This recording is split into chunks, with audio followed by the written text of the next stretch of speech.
ፕሪቶሪያ በሚመለከት ፕሪቶሪያ ታሪካዊ ስምምነት ነው። ለብዙዎች ልምድ የሚሰጥ ስምምነት ነው። waliigalteen ፕሪቶሪያ waliigaltee seena qabeessadha. waraana xumurame waraana mo'anneedha dhaabnee nagaa kan finne maqalee to'achuuf guyyaan tokko lama yeroo hafu waraana dhaabneeti waliigaltee nagaaf kan teenye guyyoota hafe keessatti namoonni 5 ta'e 10 du'uun barbaachisaa waan hin taaneef mari'achuuf waliigalle kun seenaa Itoophiyaa keessatti ta'ee hin beeku waliigaltichi bu'aa gurguddaa fideera yeroo waraanaa uummanni Tigraay ibsaa argataan turre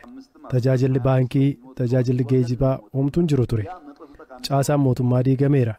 waliigaltee sanaan booda bulchiinsi yeroo fi hundaa'uun tajaajiloonni kunneen akka deebi'an gochuun waan gaariidha haa ta'u malee waliigaltichi guutummaa guutuutti hojiirra oolle isaan keessaa tokko DDR humna Tigraay hidhannoo hiikkachiisuun gara jireenya idilee isaaniitti deebisuudha miidhaan isaa jalqaba uummata Tigraayiifidha dargaggoonni barsiisuu oomishuu fi misooma irratti hirmaachuu danda'an maqaa hidhannoo kanaan taa'uun miidhaa guddaa qaba maqaa loltuu jedhuun taa'anii maallaqa baajata Tigraayiif ooluu malu nyaataaf kan oolchan yoo ta'e Tigraay keessatti misoomni hin dhufuu jechuudha ji'a ji'aan maallaqa biiliyoonatti lakkaa'amutu nyaata isaaniif oola kanaaf karaa guutuu ta'een DDR kun raawwatamuu qaba ያ ገንዘብ ለልማት ቢውል በርካታ ጠቀሜታ ሊያመጣ ይችላልና DDR ለአጠቃላይ ሰላም ብቻ ሳይሆን ለትግራይ ሕዝብ ተጠቃሚ ስለሚያደርግ በተሟላ መንገድ መፈጸም ይኖርበታል buqqaatota ilaalchisee raayyaa fi tsallamti keessatti hojii gaariin hojjetameera walqaayit keessatti akka barbaadameen hin raawwatamne karaa keenya warra buqqaan qe'ee isaaniitti deebisuuf deeggarsa kennuuf boorus ta'u qophiidha garuu kana akka hin gooneef namoomaa fi siyaasni akka malee wal makeera namoota buqqaan kanneen fayyadamuun siyaasni hojjetamuu guddaadha waggoota lamaan darban pirezidaantii Geetaachoo Raddaa ittaanaa isaanii Taaddasee Warradee fi Tsaarqaan Gabratinsaa'een bulchiinsi durfamu waggoota lamaan darban waraanni gara biraa akka hin kaane yaalii godhaniiru waraana duraan ture keessatti isaan komannus waggoota lamaan darban keessatti waan hojjetaniin isaan galateeffachuu qabna yeroon isaaniif kennine waggoonni 2 xumurameera amma seeronni fooyya'an jiru yeroo dabalataa waan gaafatuuf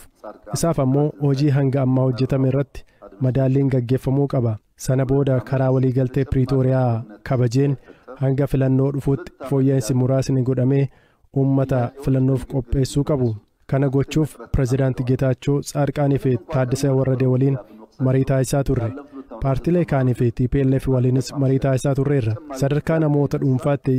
jijjiiramni jiraachuu danda'a uummanni Tigraay akka waraana hin barbaanne anis yeroon isaan waliin mari'adhetti natti himaniiru naannichatti waraanni biraa ka'a jedhee yaadu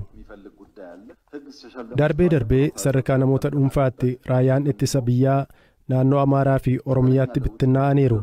yeroon isaa ammaa kan jedhan jiru kun waan nama baasu miti duris nu hin baasne ammas nu hin baasu gama keenyaan osoo dubbii hammeessuu barbaanne sababoota hedduutu ture garuu hin barbaanne baay'isnee kan hojjennu nagaaf erga mari'annee bulchiinsi yeroo fi aga filannoo dhufutti hojjetu buqqaatota deebisuu fi gaaffilee misoomaa uummataa deebisuuf hojjetu akka hundaa'u abdii qabna ይሁንና በባለፈው ዓመት ሪፖርት እንደተመለከተው ኢትዮጵያ 8.1% የኢኮኖሚ እድገት አስመዝግባለች ኢትዮጵያን guddina dinagdee dhibbantaa 8.1 galmeessistee jirti barattaan ammoo harka 8.4 guddachuuf hojjechaa jirti bara kana Itoophiyaan lafa hektaara miiliyoona 7.7 qamadii facaastee oomisha guddaa eegaa jirti kanaanis ammatti Itoophiyaan Afrikaarraa biyya sadarkaa tokkoffaarra jirtu taatee jirti kana malees Itoophiyaan alergii bunaatiin ji'oota 8 darbetti qofa sharafa alaa doolaara biiliyoona 1.2 argatteetti ji'oota afaan arfanitti hojiin kun haaluma kanaa yootti fufe waggaatti alergii bunaarraa doolaara biiliyoona 2 argachuuf seenaa haaraatu galmaa buna irratti jijjiirama amansiisaatu dhufe dachaa 2 oliin oomisha tokko irratti alergii dabaluu jechuun hojii guddaan hojjetamuu ibsa gama shayiniis amma bunaa ga'uu baatus hojii gaariin hojjetamaa jira